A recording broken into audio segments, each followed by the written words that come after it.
King aspeto ng turismo, King Bacolor. Panigobra ng Vice Mayor Ron Dongka, ing pamanyulong ng Tourism Code, bang arehistro lareng resort, King Balen. Ay ning report.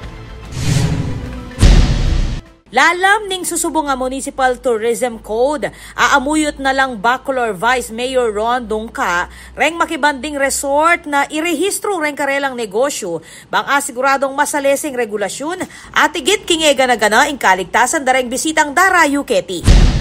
Kaya pinupush po namin ang Tourism Code para ma-regulate po namin yung mga private resorts. Meron po doon na regulation na gusto natin, may records po tayo for safety ng mga tao na nag-come and go, na pumapasok po. So may records po tayo and at the same time na nalalaman natin na meron palang ganito kadaming resorts na pwede natin pasyalan. Agpang kang Vice Mayor Dongka, metong karengmani munang prioridad ning lokal a gobyerno ning Bacolor, ing panyulong ning turismo, kabilang nakiting pamanalakad tourism park, nung ka rin papakiting lokal a kultura, reng festival, at reng mga nyaman na pamangang kapampangan, kapamilatan da reng cooking competition. Kasalukuyan po, meron pong tourism park na dinidevelop po dyan sa malapit sa Gugu Dike sa tabi ng Barangay San Vicente. But speaking of tourism programs, as part of the tourism, alam niyo naman po Bacolor ay sagana sa kultura, sa history. So, yung pong mga activities namin like Lanaval de Bacolor, Makatapak Festival, yung Mutyaning Bacolor na ngayon, Reina de Bacolor na.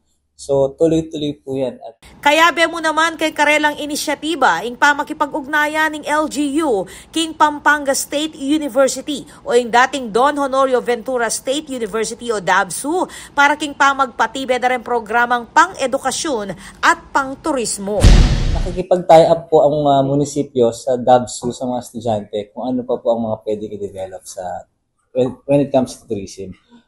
Maragul kaning potensyal ning Bacolor bilang sentro ning turismo, lalo na't kikilalanan niya iti bilang metong kareng paboritong wedding destination king region. Uli dareng makasalesayang Pisamban, kalupa na ning San Guillermo Parish at San Vicente Church.